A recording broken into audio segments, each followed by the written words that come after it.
Этот вопрос мне задают по несколько раз в день, и я все никак не могу понять, что с людьми не так, где их чувство такта.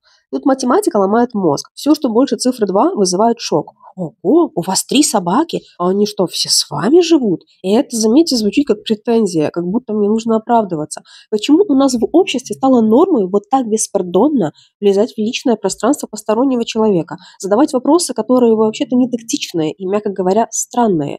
Представьте, к вам подходит человек на улице и в лоб спрашивает: а что вы сегодня завтракали? А что у вас в пакете? А куда вы идете? А где работаете? Вы бы почувствовали себя неуютно, правда? Подумали бы: ты кто вообще такой? С какой стати я должен тебе это рассказывать? Почему я вообще должен вступать с тобой в диалог? И вот что забавно. Когда вы задаете встречный вопрос в таком же духе, вы уже хам и невоспитанный человек. Логика, до свидания. Как вы к этому относитесь? Что бы вы ответили таким персонажам? У меня за 10 лет уже целая коллекция гениальных вопросов накопилась. Может снять на эту тему видео? Дайте знать, если интересно.